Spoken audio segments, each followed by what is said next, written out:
Is the receiver to own in Philly this season? How high is the ceiling for a young, athletic AFC East tight end? And how close will Austin Ekeler and Aaron Jones come to repeating what they did last year?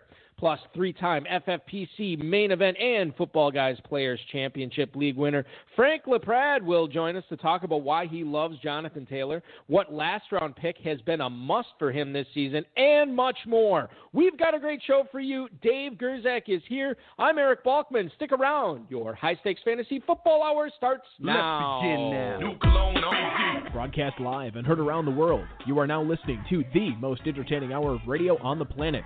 It's the High Stakes Fantasy Football Hour presented by MyFFPC.com with your hosts Eric Balkman and Dave Gerzak. The High Stakes Fantasy Football Hour is your home for football analysis from the best fantasy players in the world. And now, because no one else was available, here are Eric Balkman and Dave Gerzak.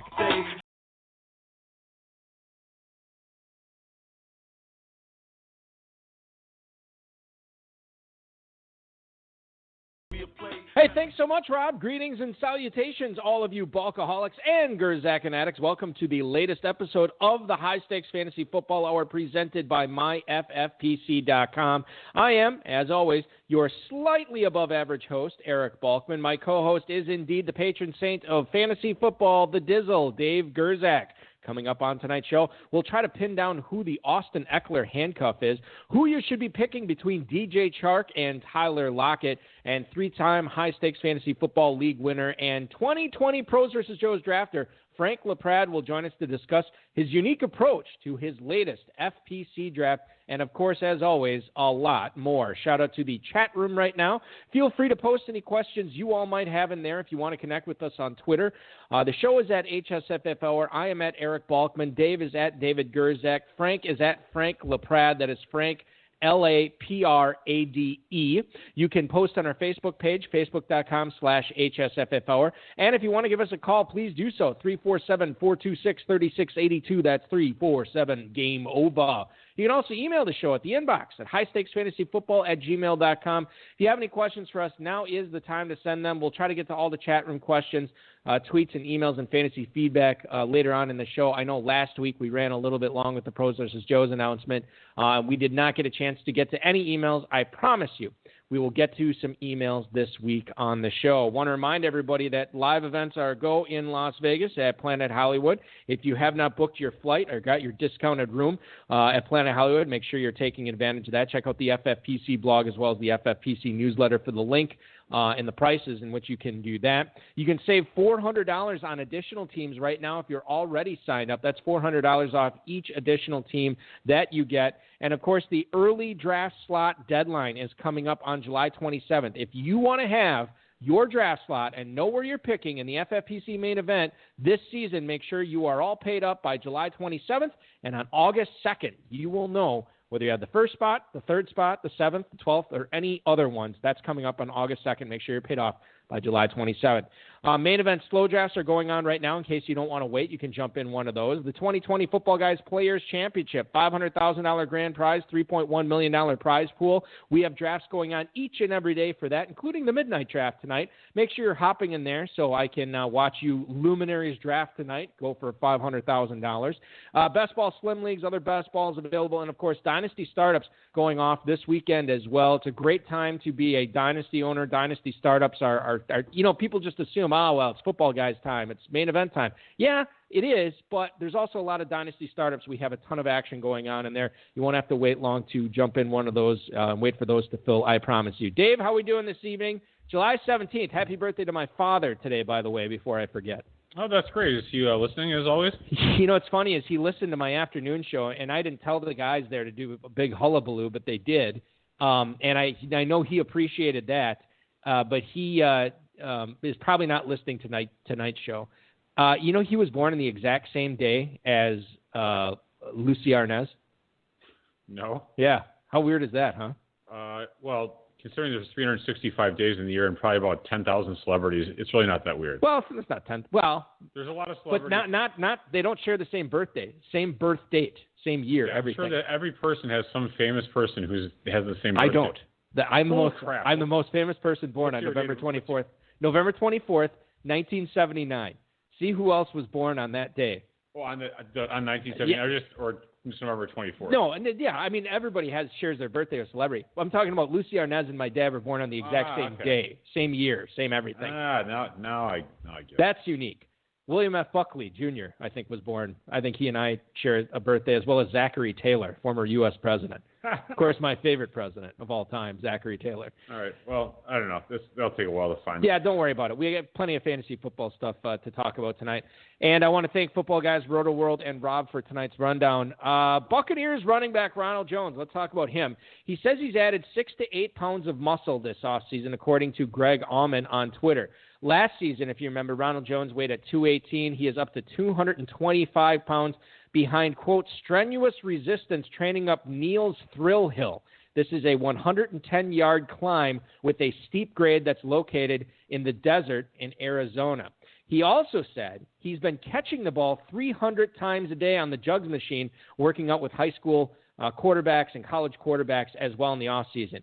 Now, Bruce Arians and Jason Licht have all said very positive things in regards to Ronald Jones and what he's going to be doing for this team this year, but he's going to be facing some competition from the 23-year-old rookie out of Vanderbilt, Keyshawn Vaughn. And certainly Vaughn is a talented pass catcher, and I think that's where it comes down to here in this offense is who's going to catch the passes. Because if it's Jones, he's great. If it's Vaughn, Jones doesn't have a ton of value.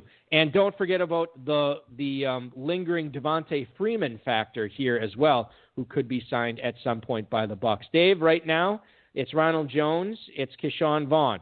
Ronald Jones is RB32, going at the 6-12 in Football Guys drafts over the last 4 days, and we thank Fantasy Mojo for that data. Right after him, running back 34, Keyshawn Vaughn at the 7-9. So now they're separated by roughly about a round. I don't think I'd be in the business of trying to get both of these guys. I'd want one or the other. I'm going Ronald Jones here. You have any thoughts on which Buccaneers running back you prefer? Yeah, Rojo for sure. And just news only, it might actually move him up a little bit in drafts. You know, with Brady in town and, all this positive spin, Ronald Jones coming into the NFL as a really young player. And I think he came in at 210, if I recall correctly. He was actually kind of light, and I remember that. So now he's gained 15 pounds and seemingly mostly muscle. He's working hard. I just think I think the arrow's pointed up for Ronald Jones. These are the guys going in front of him right now. I'll just play a would you rather here with these guys. Now remember, these guys all going ahead of Ronald Jones. So I'm trying to pick your brain on whether you would take Jones ahead of any of these guys. Would you rather have Ronald Jones or Mark Ingram? Yeah, that's kind of a tough one. I'll take Jones because Ingram really has to deal with was it Dobbins over there? And that's my next one. And Dobbins, it's funny. I'm just watching Dobbins on TV here on ESPN. Fiesta Bowl last year against Clemson. Sure, he looks outstanding. He does look good. Yeah. Ronald Jones. By the way, I agree with you. Ronald Jones over Ingram. Ronald Jones or J.K. Dobbins? I'll take Rojo again. Rookie. I'm fading not all rookies, but most rookies this year. All right, so this is a bit of a caveat, and I'm sure you're gonna rip me for this, but that's okay because that's what this show is about. I'm gonna say if I already have a couple of running backs, I'm gonna take Dobbins here. All right, just for the pure upside, pick the win type guy. You search J.K. Dobbins and league winner on Twitter, Dave, and you're gonna get like 5,000 results. It's insane how many people are calling him a league winner this year, and he might be. If I went 0 RB and Ronald Jones is like maybe my second running back and I have him or Dobbins, I'm probably going to go with, I can't believe I'm saying this, the stability of Ronald Jones over J.K. Dobbins there. So that's my caveat with this one. I could go either way. Yeah, and there's a lot of uncertainty in both situations. So it's a tough projection to make. I think I know where you're going to go on this one. Ronald Jones or Damian Williams?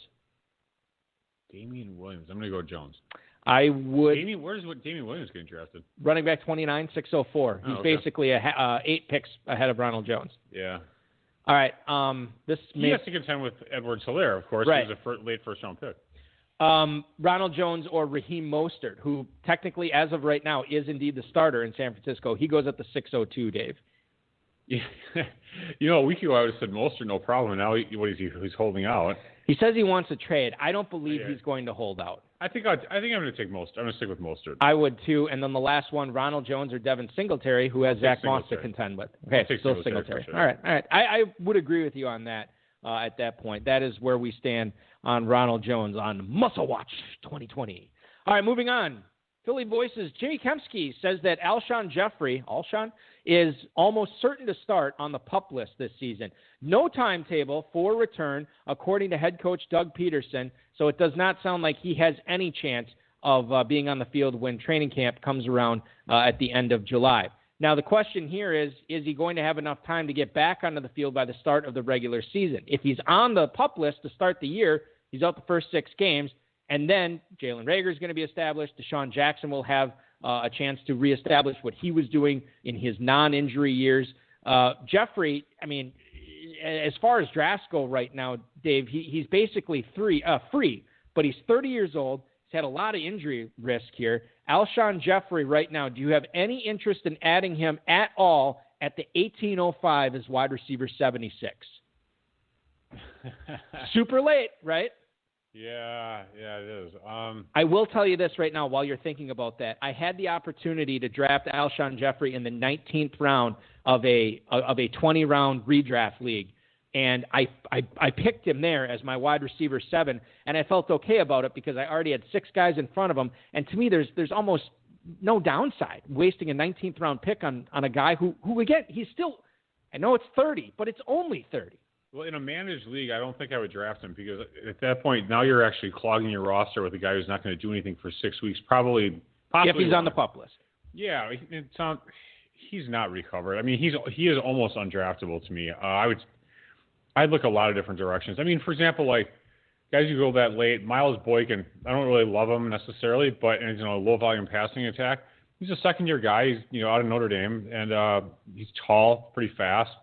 So he has some upside. DJ Chark was a piece of crap until he wasn't. Right. Now Miles Boykin could be the next DJ Chark. I highly doubt it, but it's possible. It is possible, yep. It's a lot more possible than Alshon Jeffrey, not being on a PUP list, starting the season, and being awesome. I don't see it coming off that injury.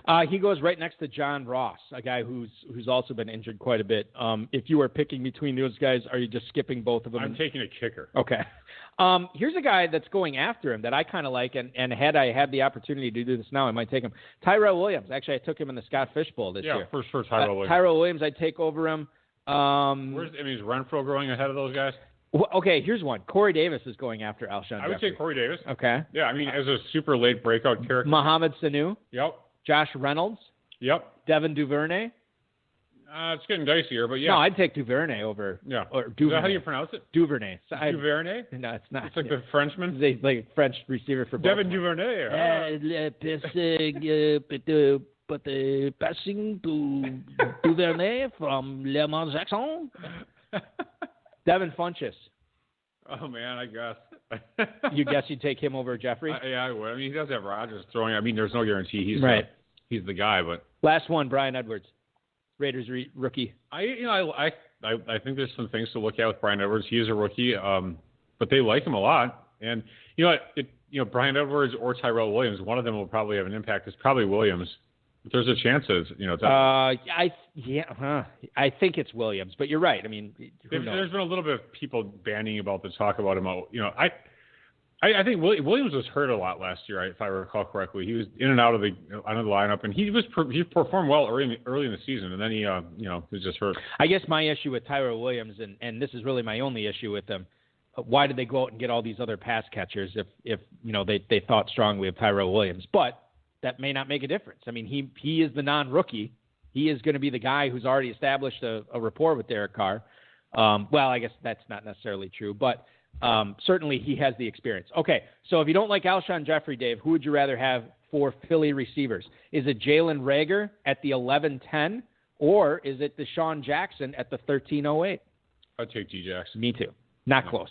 Yeah, not close. Right. Not going to take a rookie receiver 2 rounds ahead of the dude who's been doing it for a decade. Yeah, even if D-Jax has his head up his ass half the time with what he says, commentary wise. We're drafting. And this is the only thing I'm going to make from a sociocultural or political stance. We're playing fantasy football. We're not drafting players. We're drafting staffs. And you just got to separate that from – and some people don't want to, and that's fine. I get it. Yeah, I have no problem with that at all. But if you are going to be that guy who's like, I will never draft this guy because of what he said, because of what he wore, because of what he believes, there's going to be other people that will draft him. And if you're going to let him slip, you got to be prepared to deal with those consequences. Hey, I'm a big believer. I have Aaron Hernandez still rostered in the Dynasty League right now. All right, that's not true. Is it true? No. Okay. I never know. Moving on to the Rams here before we get to Frank LaPrade. Ladies and gentlemen, Justin Jackson and Josh Kelly are going to compete for the backup role behind Austin Eckler. The team is still reportedly high on Justin Jackson, averaged 5.1 yards per carry last year on 79 rushes, but he only played in 7 games because he was hurt the other part of the season. He's not a great short yardage guy. Josh Kelly is, and Josh Kelly could be the goal line there for the Rams this year. Jackson is, according to the pundits there, the favorite to win the number 2 job if he stays healthy.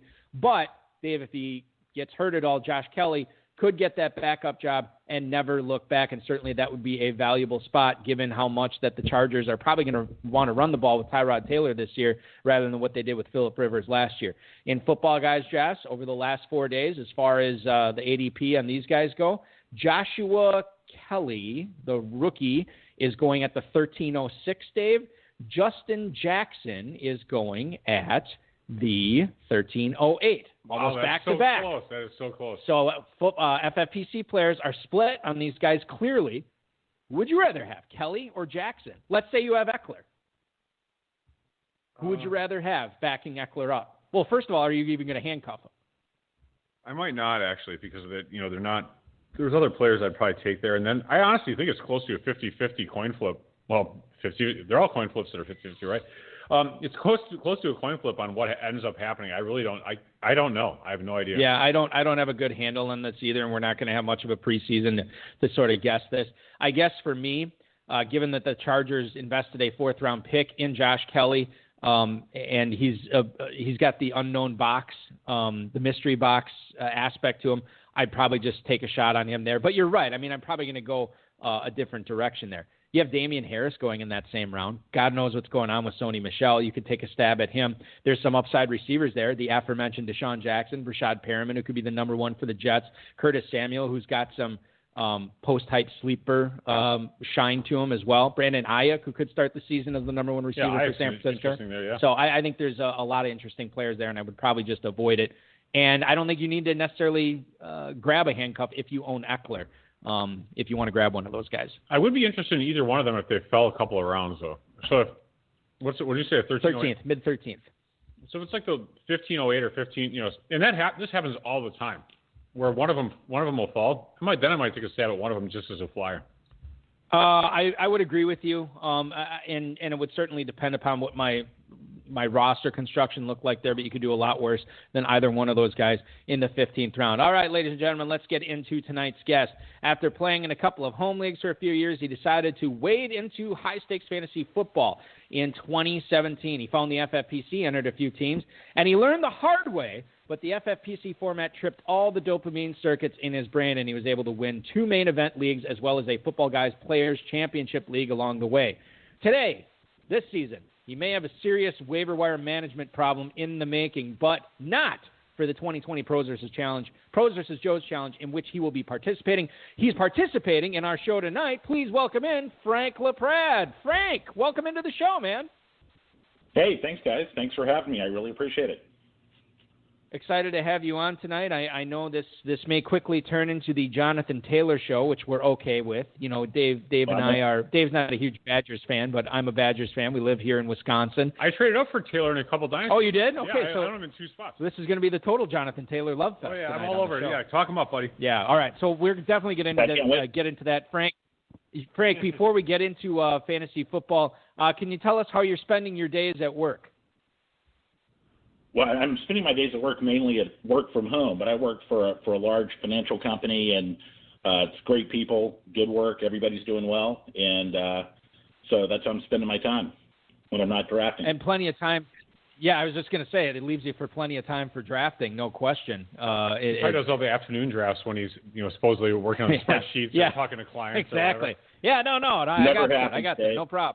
Yeah, I'm not. That's why you have two monitors, right? At least. Yeah, exactly. He probably has like 4. No question.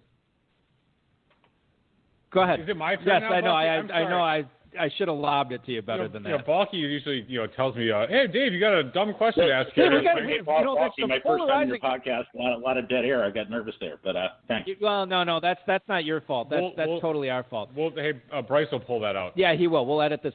We're all going to cut this in post. Couple of polarizing first-round running backs we should talk to Frank about here. Yeah, this is great. In your latest Football Guys draft, Frank, you started with Joe Mixon and Kenyon Drake. Of those two, who do you view as the safer selection in 2020? Honestly, I think they're both pretty safe. They were kind of diversification picks, but Mixon's got his contract status up in the air, but I think that's going to get worked out. They paid AJ Green about $1 million per reception today, so I think they'll pay him. And I love the Drake. He looked great, over the whatever 8-game stretch he had. If Kyler Murray runs a little more, it's going to open it up more.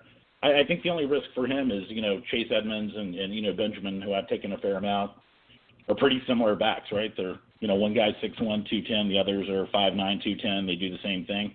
But I think they're both pretty safe. I'd probably take Mixon as a little less risky than Drake, but, I'm good with both of them.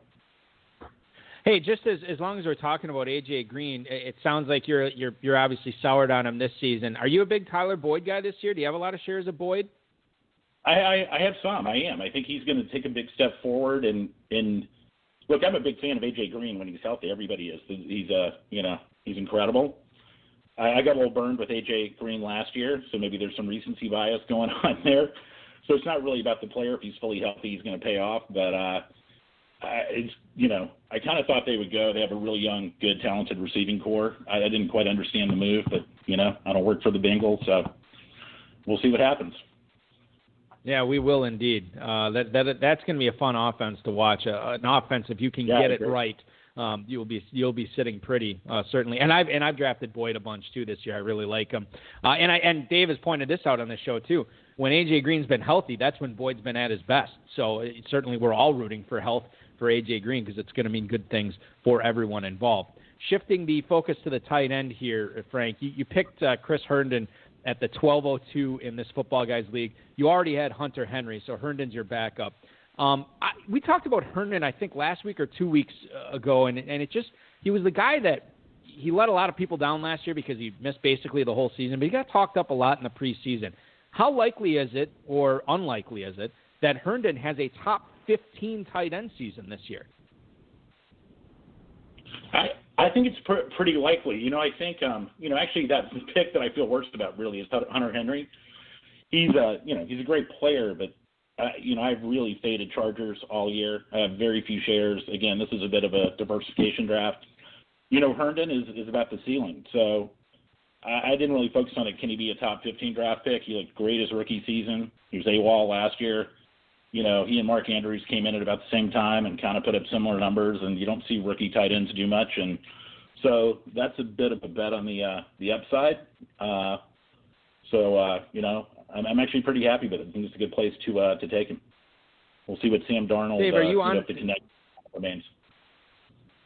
David, I can't remember what you said. Are you on Herndon this year for as far as where he's going? I mean, he's not going near as high as he was last year. Right now, 11-12 is tight end 21. Yeah, I like Herndon in that spot. I mean, he's one of those players where if you're firing off at 3 tight ends, why not take Herndon as one of the upside type guys? Right, yeah. Speaking of that, you mentioned Mark Andrews. I mean, we haven't talked about this on the show, but there is a little bit of concern. Mark Andrews has some sort of underlying health. Type 1 diabetes.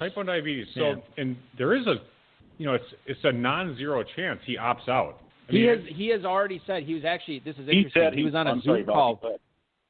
Yeah. Go ahead, Frank. Well, yeah. I saw the same thing you did. He said he was going to play. Things can change, and I'm sure a lot of players are going to take health into effect. I have discounted some of that. I mean, it's hard to factor in like what a player's going to say. If we hear news, I'll factor it in. But I'm pretty high on Andrews this year, and if in a couple of drafts, done the Mark Andrews stack. That's not particularly unique, but we'll see if it pays off later. Yeah, Andrews. I see the article here. Yeah, FFPC players are still drafting him high. No, it's tight end 3 at 306. Do you know? And I was talking to Bryce and Aaron at work about this. I didn't know this. Mark Andrews pricks his finger 30 times during a football game because he's constantly monitoring his glucose. That's what he normally does. Dang, I thought they had that figured out where you can just put it, you have some sort of monitor, but then I guess you have to carry his iPhone around. That's an issue. And I would not advise it. Why is he checking his app? Yeah. Well, Randall Cobb wore that. He got mic'd up for a game, and he wore that mic pack or whatever, and he got hit really hard, and he got bruised ribs, or he got the wind knocked out, and he missed a game because of it really? too. Yeah. So you don't want to iPhone mic pack. Well, it wasn't an iPhone. It was a mic pack. But I'm just saying, you don't want Mark Andrews running around out there with his iPhone. Even if it's not his iPhone. Listening to Spotify and having the headphones. Maybe on. that would get him juiced up. I don't. If there's no fans in the stands this year, maybe they're going to be playing music, pumping music into the players' helmets. Going or hip hop, whatever. Yeah, some sort of Post Malone. Dave, with the same rambling beats. Yes, exactly. Frank had an interesting approach to his last Football Guys draft. Oh, yeah, you know what? Your top two receivers in that league happen to be real-life teammates in Amari Cooper and Michael Gallup. What was the strategy in picking them in the 4th and 5th rounds? And by the way, is 5th round a little early for Gallup? Both you ADP? Over the last 4 days, no offense, Frank. Michael Gallup has been going at the 6-12, 7-01, okay, so it was a little early. We'll call it a teensy bit early. So sure. Go ahead. Yeah. I mean, it's kind of embarrassing. I forgot, this draft, which is really atypical for me, was going to be on the show. So traditionally, if you look at every other draft, I'm kind of a tier-based, value-based drafter. And I kind of blame the two of you for this. I acquired something I call stacking anxiety disorder. We can call it SAD for short, because this year, I'm on Twitter. I follow all the top really elite players, learn a lot from them. And every day I look at Twitter. It's like, I got this stack, I got that stack. Oh, you just missed the stack. You're going to win the league because of the stack. And then I listen to the podcast, your podcast, and others and guests are talking about the stack. And I stack all the time in DFS. I think you kind of have to. But I don't really get when you ask people well, why are you stacking all the time? They're like, I want the correlation. But correlations work both ways. And, in a season-long, head-to-head, cumulative 3-week championship, I've actually been on the other end of stacking.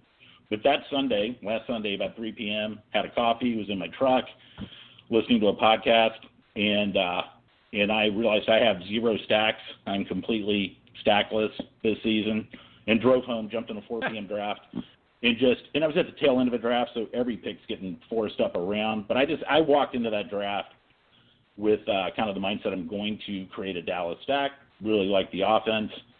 And, so that's kind of what happened. So there's probably people in your chat room, I'm sure the word clown and donkey have been used, but it's not normally what I'm doing. On the players, though, just to talk about the players, I'm not against Amari. I've got a few shares.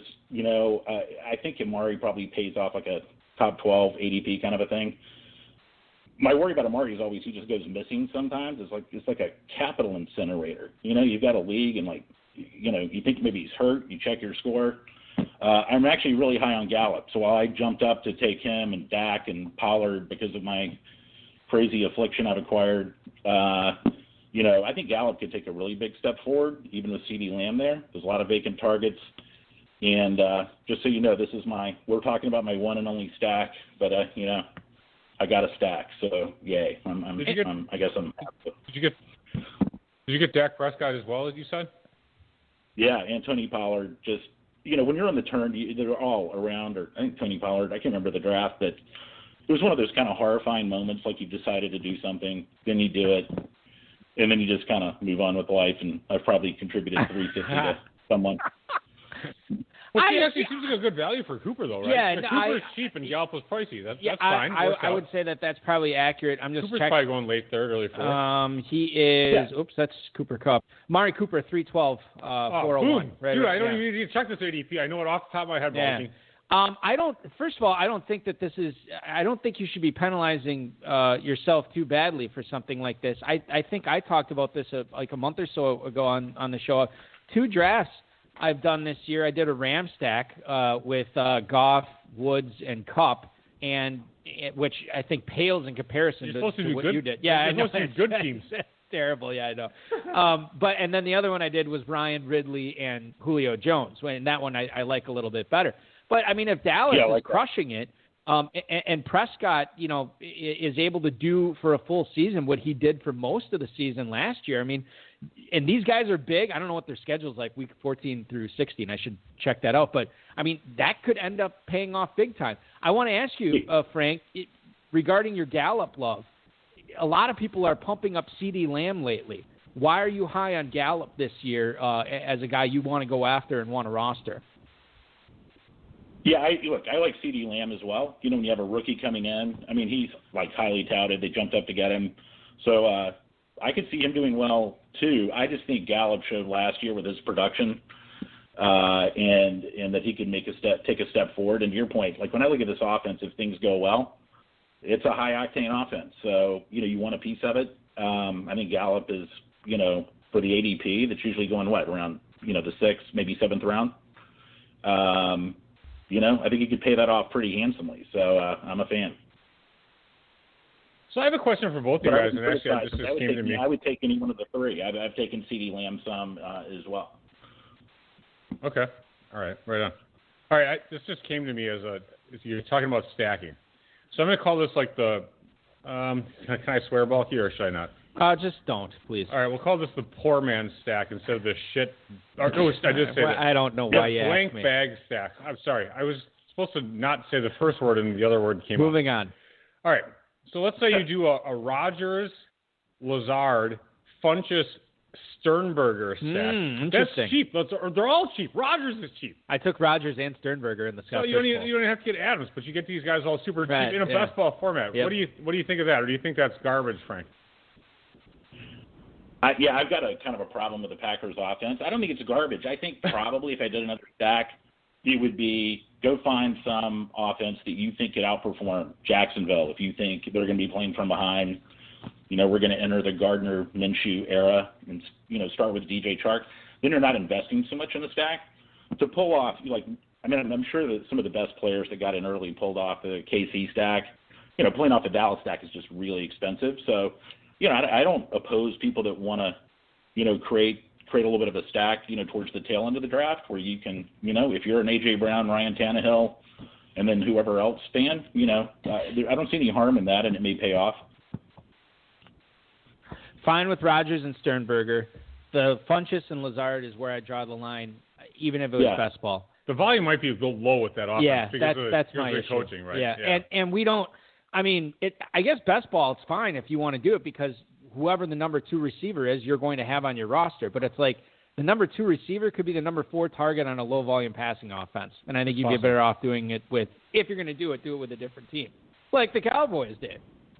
Yes, you need a. Cincinnati could be interesting, but I guess A.J. Green and Boyd are not cheap, so.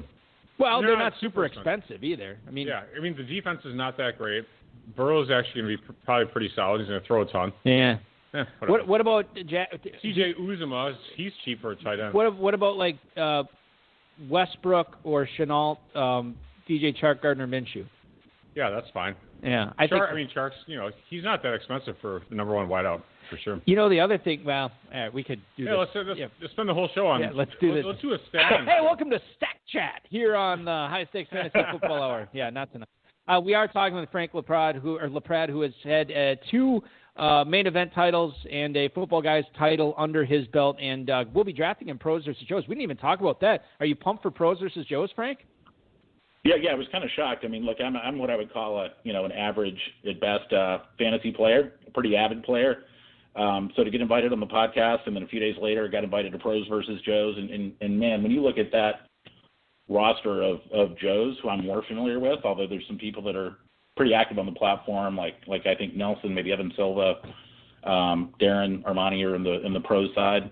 But I don't know how you feel about it. I thought the Joes side was stacked. Oh, we think that every year. The thing is, the truth of the matter is, if you have maybe it happens 50 teams, you have a better shot. Go ahead, Dave. I'm sorry. Go ahead. No, Frank, you're fine. Go ahead. You're the guest, for God's sake. We always talk over people, so we'll shut up. It's my bad. Aren't there 7 people on the Joe side that have taken down the whole tournament or something? It's something crazy like that. I think I listened to your announcement show. In any event, it's going to be a lot of fun. Yeah. More importantly, most of them have been on the show, and now you're on the show. Right. So Bulky can always say, Oh, former guest of the show. Yeah. He loves to say that. Former guest of the show. I have to take a shot every time, and I get drunk by the time that the show is over. I used to say friend of the show, but half the people who come on here do not become my friends afterwards. So I can't say friend of the show anymore. Yeah, blocked by. They're blocked by. It's blocked by the show. I got to say, Bucky, when I got the invitation, I was like really honored. I was excited about it, but I thought like as every other, elite player like on vacation, I wasn't quite sure what happened, but happy to do it. We had a lot of turndowns that week. You were guest number 17. You were the 17th choice that week. Okay, that's a lie. That is a number complete one lie. pick, Absolutely. man. You totally were. I'm not lying about. You were the number one pick that week. No, Pros versus Joes, and Dave, you can feel free to disagree with me on this. But Frank, the Joes, it's a complete random drawing. But I think that by Chris Lambert, yeah. But the thing is, everybody who is in that drawing is signed up for the FFPC main event. So they obviously take their FFPC teams very seriously, and as a result, they do a lot of research. Now, these pros, they follow fantasy football quite closely, but at the same time, not all of them play FFPC, not all of them follow FFPC, and for them to try to jump into a format and a scoring system that is unlike what most of them are accustomed to, I think it continuously gives the Joes a leg up every single year.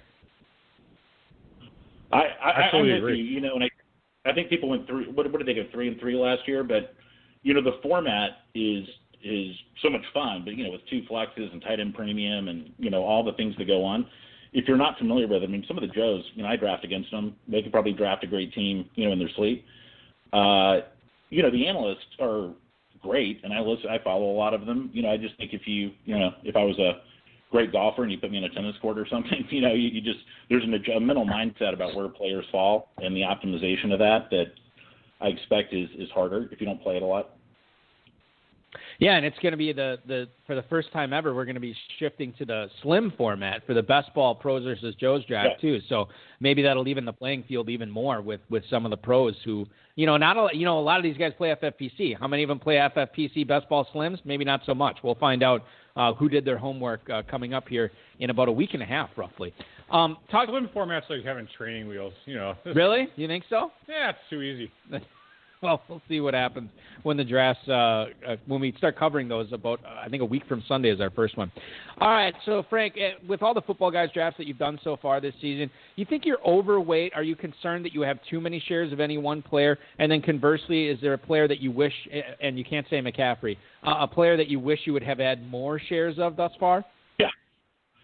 Yeah, it's funny, you guys were talking, right when I got on about Raheem Mostert, and I'm not I don't have a huge share as part of the portfolio, but I like him. I think he's an explosive player, and he kind of passes the eye test for me.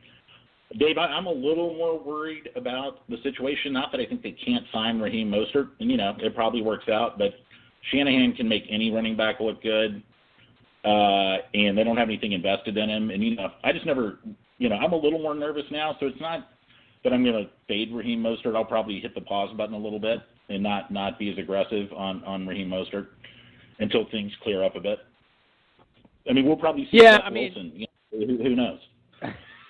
Oh, forgot all about Jeff Wilson. What's funny is I still have him rostered in one of my dynasty leagues where I don't have to cut down. Who's this? Jeff Wilson from San Francisco, running back. I still have him rostered in a league where I don't have to cut down till like a week before the season starts, and I have like 10 players I need to cut off that roster, but Wilson's one of them. I don't know why he's still hanging on, but hanging on he is, which is very exciting. Dave, I left this question purposely for you because I know you are at least the secretary or the treasurer of the Tyreek Hill Fantasy Football Fan Club, and he has some lofty goals this year. Yeah, Tyreek Hill says he wants to have 2,000 yards this season, and FFPC drafters are stupidly selecting him third behind Michael Thomas and Devontae Adams at the 203. Anyway, just kidding about stupidly. Is that where you are picking him as well, Frank? Because I'm about but Dave, you missed the whole. You asked me who I wish I had more shares of. That's going to be Jonathan Taylor. But I'm Tyreek. Let's answer that. But can I go back to Jonathan Taylor? Because I'm talk about Jonathan Taylor. You've been waiting for 20 minutes. Well, I'm going to get overweight on him. So, you guys are the Wisconsinites who will tell me whether I'm crazy or not. But, Tyreek, look, I think, what do you say? He's going to get 2,000 yards, you said? He probably will. Well, I don't know if he will. Everybody says that. But he's explosive. I'm taking him at the is the third wide receiver, and I don't lose any sleep about it. Happy to have him in that offense with a $500 million quarterback. That works for me. Jonathan Taylor is the guy that say what? I just hope he's single, for God's sake. No, Tyreek. Yeah. I hope he's not dating that nice young lady anymore. Yeah. And that's the result. Anyway, go ahead. Keep going. Jonathan Taylor. Spill it. Let's hear it. We want to hear it. Yeah, I didn't do this for the show, but I thought about Jonathan Taylor a lot. I'll quickly, tell you why I'm so up on him. So we all take Miles Sanders in the first round. I've seen him go at the 105 to the end of the first round. I've done it. No criticism of the pick. We're kind of all in because he has, tremendous upside if Peterson doesn't create a committee. People are taking Clyde Edwards-Helaire. I don't know what the ADP is, but late second round typically. Yes. And I get the logic, and I get the total logic on that. If he becomes Kareem Hunt, he can win you a league. It seems like Jonathan Taylor has faded a bit, but when I look at him, and kind of what he has to go through with Marlon Mack and Nyheim Hines, I think the Colts probably have the second best offensive line. I just think he has the same type of upside. I guess Frank Reich said that we're going to have a 1-1 punch. I think that lasts about 2 weeks. I think you're going to see Jonathan Taylor take over the backfield, and we'll probably see some Marlon Mack and some Nyheim Hines, but he just seems to be really separated. I guess my question is, taking him in the mid-4th round versus some of the other pick, Melvin Gordon. A lot of sharp players are taking Melvin Gordon in the 3rd. I like Melvin Gordon fine there, but Denver's offensive line is terrible, and you've got Phillip Lindsay. I just wanted to get your take on Taylor. Well, I'll tell you this right now. Gordon's going ahead of Taylor. If I have to make the decision between the two, I'm probably leaning towards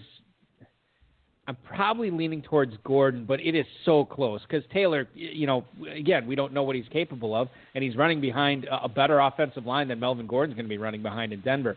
The guys that are going after him, I don't know how much interest I have in Chris Carson. I think there's something to be said for Le'Veon Bell there, given the amount of volume that he should get this year, and certainly there's a chance of a David Johnson bounce back in Houston. But I think Taylor is the special guy there because we've never seen him do it at the NFL level. He could be a complete bust. He could be awesome, it kind of all depends how risk-averse you want to be and how crazy you want to get in that mid-4th round, Dave. Yeah, he does have a lot of upside. He's not that dissimilar to Barkley as far as his metrics go. He's super fast. He's a big guy. Marlon Mack, I have always thought Marlon Mack is just a guy. Yep. And so I agree with you when the coach says 1 and 1A or the 1-1 that they both are the same. That's actually a pretty big compliment to Taylor actually as a rookie. With the COVID-19s going on, it's going to be tough for Taylor to really make much hay early on. There's no preseason games. But like you said, after weeks 1 or 2, I think he can take over. So I do like Taylor quite a bit, actually. I get what you're saying, and I agree with you. One of the things that I think always has made evaluating Wisconsin running backs, what has made it so difficult is that the O-line in Wisconsin, there's actually just a great article in The Athletic of how they've churned out the best offensive linemen to the NFL over the last 20 years, better than Alabama, better than Ohio State. And those guys... Do you subscribe to The Athletic? It was free for 90 days, but I think I have a subscription now. All right. All right, I'll let you know. Where would you put the Colts line? This is kind of part of my thesis here. I get that everybody says that about Wisconsin, but he's going to go. That's my point. The Colts behind the Saints. It's a road grader. Okay. So sorry, Frank. This is the point I wanted to make. One of the things that's made it so difficult to evaluate Wisconsin running backs is because the offensive line's so good. But it's not like Indianapolis is bad. In fact, they're probably a top 5, and you can make the argument that they have the best offensive line, at least for running the football in the NFL. So how much different is that going to be for Taylor when he goes from college, running behind these huge linemen that open up these big holes, Indianapolis is going to be, now again, the holes won't be as big and they're going to close up quicker, but I think as far as a replication goes, he couldn't have fallen into a much better situation than he did in Indianapolis with a great offensive line and just a guy as his main competition. Bucky, I think you said it perfectly. Yeah.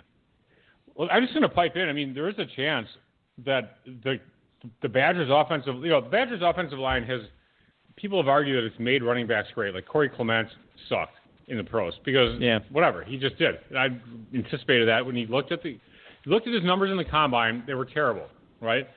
But there's a decent chance, and actually I think a better than decent chance, that the Badgers' offensive line is awesome and Jonathan Taylor is awesome, really good. Yeah.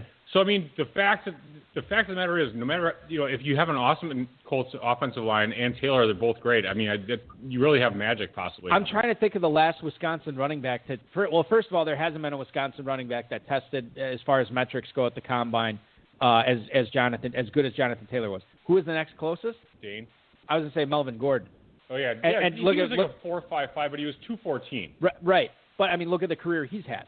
It's been pretty good. It's pretty solid. Right. So I think, listen, Frank, if nothing else was accomplished on this show tonight, you've sold us completely on Jonathan Taylor as a redraft option for us, and we thank you for that. Well, I think you sold yourself, but I really appreciate the advice. Like, I've just been studying this one, and when you think about upside, like you'll probably see me push the ADP of Jonathan Taylor up sometime soon. All right, so let's keep it on the running back tip, and we're going to talk about the Rams here. Now, high-stakes players seem kind of divided on where the value lies. Is it taking Akers first? Is it grabbing Henderson after Akers is off the board? Is it grabbing Malcolm Brown late? Who's the horse that you have in this race? Do you view one of these guys as having better value than the other two? I can tell you who I've taken a lot of, and this is going to, I'm sure some of the words donkey clown will be used in the chat room on this, because I've taken a fair amount of Malcolm Brown, maybe the least glamorous name in fantasy high stakes right now, but I'll at least quickly tell you why. Cam Akers, I mean, the inverse balky of your thing, and he ran behind a bad offensive line, still put up good numbers. I think he's a really good talent, but he's a rookie coming in, doesn't know the system. Darrell Henderson was like off on an island with Justice Hill somewhere last year. I don't really know what to do with that. The coach talks about him playing the Alvin Kamara role. I find that highly suspect since they don't seem to have one, and he's not Alvin Kamara. Maybe he'll be fine. But like Malcolm Brown, you can get in round never if you want. I got him in the draft. You're looking at him round 18, and I'm not looking at him to win leagues or win a tournament. But I think he could be a pretty useful player. He's going to get the goal line carry, short yardage work. I wouldn't be shocked to see him be the starter, get the bulk of the work, at least in the first, let's call it 4 weeks, and then we'll see what kind of division happens. But for me, he's more of a bridge player that's free. So if I take a Jonathan Taylor, I think I've got to wait a few weeks. He might be useful. So I don't want to overhype him or anything, but, I think I got him in round 18. And we don't really have some lead starting running back for the Rams. It's a pretty valuable position.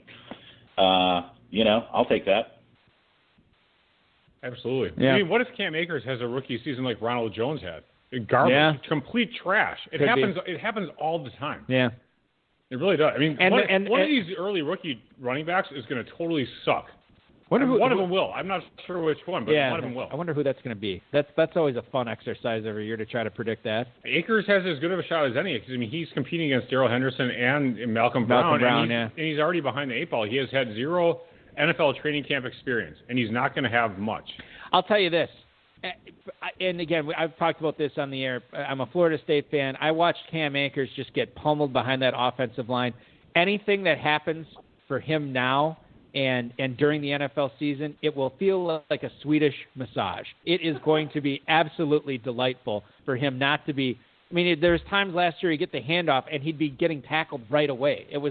That was an historically bad Florida State offensive line that he ran behind. But it, like Frank said, could be a big deal for him. It hurt his draft position much. I'm sure it hurt his draft. Well, he still got drafted in the 40s for crying out loud. Exactly. Think about how good it could have been for him. Okay, what if he was on Wisconsin? Maybe he could have still sucked. He would have if he was Cam Akers. Okay, and I don't think I'm being hyperbolic here when I say this, but If Cam Akers ran behind the Wisconsin offensive line, there's no question in my mind that Joe Burrow would have been the second overall pick in the draft. Oh, whatever. You're so full of crap. All right. But what would his GPA have been? It probably would have dropped. Wisconsin has real classes. Yeah. Florida State is like basket weaving 101. I'm trying to think who the Utah State. Gary Anderson left the Wisconsin program because he said he couldn't get his players in because the academic standards were too high. In any event, ACT in the 20s for crying out loud. All right. loud. Well, let's just move athletes. on here. Frank, we need to talk to about this New England running back situation, Sony Michel, and so on and so forth, Dave. I mean, I don't really know how much we really need to talk about. Okay, well, we don't have to. But I guess I'll ask you. All right. Sony Michel, who's been terrible in the NFL so far, ditched his walking boot this past week. He's supposed to deal with Rex Burkhead, James White, and other Damian Harris. Other friends. Damian, I had 4 carries last year for 9 yards. Brandon, I will never be anything but a New England Patriots holder. Did Damian Harris have any carries last year? He might have had a couple. Like 4. It wasn't much. He's the John Ross of running backs as a rookie. Is that enough for you to get on board with his 10th round price tag in Football Guys Draft? Nope. It is like next question. When you start having maintenance surgery, I don't know about the two of you. I have infrequent maintenance surgery, and I like my running backs not to have come out of a boot recently. And look, Cam Newton's going to get a lot of goal line carries. You never know what Belichick's going to do. It's got a lot of injury history, so I'm a complete fade. I will tell you on this one, I called. I don't really follow I called some friends. My buddy Rob is like a legit Patriots and Alabama fan, so he's completely intolerable. And my other buddy Jory is from a multi-generational Seahawk family, so he mumbles about like Jim Zorn and Steve Largent. But they both have a lot of experience with dinged up running backs, and they were a strong fade. So on that one, I called a friend, and we were all in no. Okay. Hey, Frank, as we're aging here, we're all going to need some maintenance surgery. You're in finance, so you're pretty rich. You're going to need some plastic surgery at some point to, fix up your eyelids or whatever it is that's going on. Maybe the lipo. Are you going to get anything done at some point? I'm going to wait a few years and just go in for like a complete overhaul. Maybe the surgery will, you just have a package deal or something. I'm sure. Give me the word. I'm sure. Yeah. My wife makes me watch the show Botched once in a while, and I'm a little leery about getting any of that stuff done. I love the description of your buddy Frank. He's a Patriots fan. He's also an Alabama fan, so he's completely insufferable. Truer words have never been spoken. It's incredible. I think his sister is a Patriots, Alabama, and Duke fan. There's a point where that shouldn't be able to happen. But oh my God, we lost a game. That's just the worst. That's just the worst. Tough way to live. All right, Frank. Last question. And they all go to Lakers games in the off season. Yeah, no kidding, right? right. So, Frank, here's our last question. Who's the player you've been avoiding in the early rounds in your draft so far this year, and a player you've been targeting in the mid to later rounds? This is how Balky and I get our sleepers. Yeah, I'll be quick. Look, I have 0 shares of Allaire. And again, I think he's a great player, got a great future, great offense. I just, last time I checked, Damian Williams is bigger, faster. He's going to be blocking for Mahomes, who they just paid a big payday to, knows the system, looked pretty good. I mean, we're all scarred by the LaShawn McCoy kind of thing that happened last year, including me, but I don't think Allaire in this season walks into like a bell cow status without an injury. So he's a great player, but I'm not stepping up in the second round, particularly as I'm going to be taking Jonathan Taylor in the third round.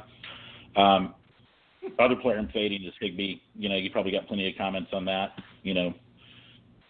Jack Doyle may end up having more receptions. You never know. He had that 1 year, with 108 targets. The guy that I'm totally on is Preston Williams. I actually think that can get. Yeah, and I've taken a fair number. Actually, in the draft you looked at, got sniped by a round. Right, I've been taking him in that one.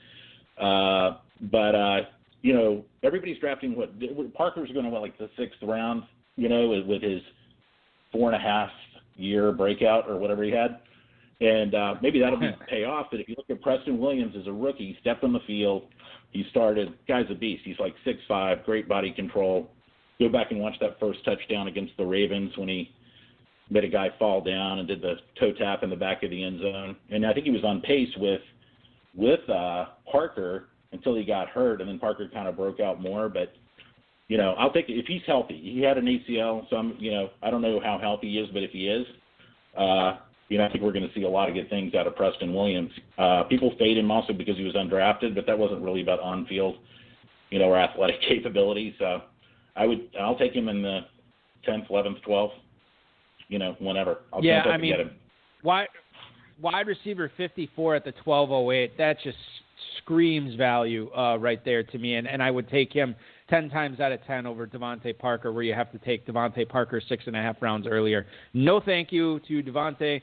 Yes, please, to Preston Williams and to Frank LaPrade tonight for joining us here on the High Stakes Fantasy Football Hour. Frank, congratulations on your main event in Football Guys Leagues that you've already won. Good luck in Pros versus Joes this year, as well as the main event in all your drafts. Don't forget to call in. And when we're broadcasting the Pros versus Joes drafts live on this show, if you want to give us a buzz back and make a pick or two on the air, chat again, we'd love it. Right, Dave? Absolutely. And plus, Balky will totally kiss your ass because when you're on the show, it's like, oh my God, Frank's killing it in this draft. It's amazing. I love your team. So, yeah, please, you'll get buttered up. Come back on. Yeah, I don't really talk bad to anybody calls in. Hey, guys, I wanted to say I listen to the show every week. You do a great job. And everybody at the FFPC, tell Chris and all the other staff, they take great care of us. So I appreciate it. Thanks so much. Well, thank you so much, Frank. Thank you. We even love Alex.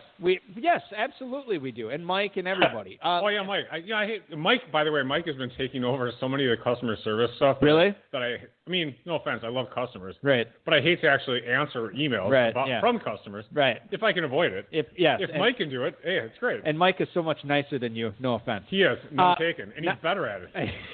So, anyway, sorry. Nobody was better at it than Frank LaPrade. Frank, thanks again, man. We'll talk to you soon, dude. Hey, thanks. Take care. Bye. Frank LaPrade, ladies and gentlemen. That was great. 3-time high-stakes fantasy football league winner, and he's going to be drafting in the Pros versus Joes coming up here in 9 days. I mean, I don't know if he's in the first draft. I haven't gotten the league assignments. Have you seen the league assignments of who's in what league yet? No. I think it's the 26th, I think, is the first Pros versus Joes draft. I could be wrong on that. Yeah, that's cool. I'm pretty sure. I think the first or second weekend, my wife and our 2 daughters are going up to Door County, which is like 90 minutes away. So I'm stuck here with you, Balky. There you go.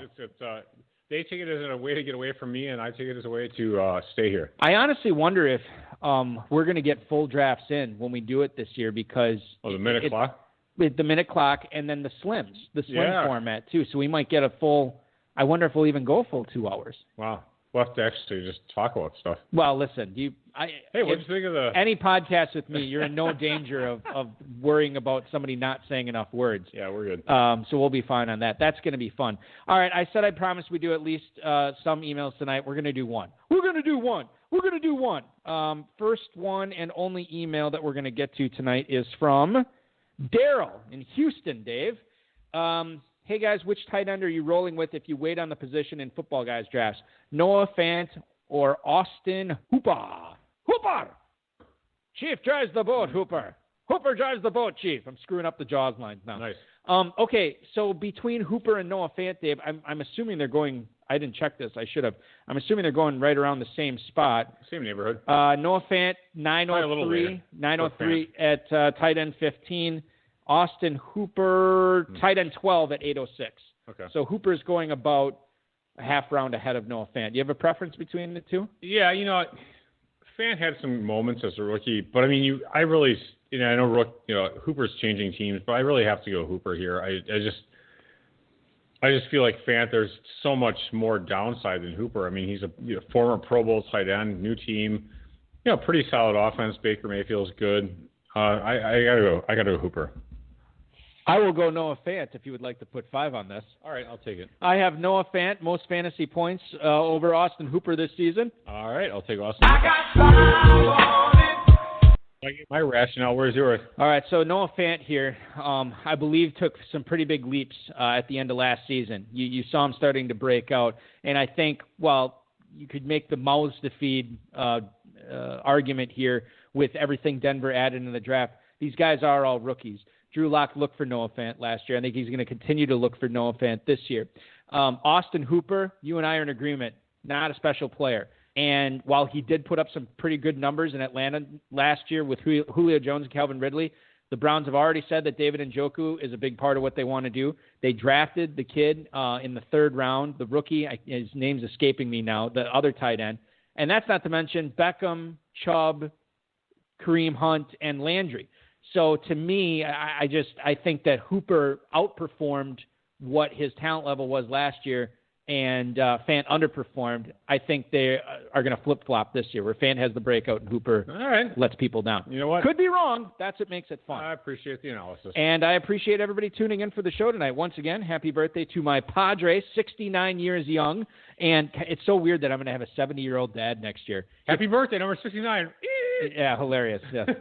Weenie in the butt taking over the airwaves here, ladies and gentlemen. I want to thank Frank LaPrade for popping on tonight, Dave Gerzak, the FFPC, Rob Bryce, and, of course, each and every one of you. Big-time show next week, ladies and gentlemen. 2018 world champion, freestyle wrestler, and FFPC player David Taylor is going to be hopping aboard these airwaves. You can follow him at MagicMan_PSU. The Magic Man himself will be making magic for fantasy football listeners on these airwaves next week. Very excited to have David Taylor on. I want to remind everybody to book those flights and get those discounted rooms for Planet Hollywood in Las Vegas. Make sure you're saving $400 off each of your additional main event teams. And only 10 days left until that early draft slot deadline. You want to start prepping for your drafts right now? There is no better way than getting your draft slot on August 2nd. Remember to check out the Football Guys Players Championship, the Best Ball Leagues, Best Ball Slims, Terminator Slats, Superflex Slats, Dynasty Startups, all at myffpc.com. That midnight draft, we need to get some traction on this, ladies and gentlemen. It's starting fairly quickly. We need some players in it. I'll be commissioning it. Dire. Your weekend starts now. This has been another episode of the High Stakes Fantasy Football Hour presented by myffpc.com that was broadcast live and heard around the world. Eric and Dave will be back next week with more analysis, interviews, and advice from a guest much smarter than they are. Thanks for listening, and we'll talk with you again next week.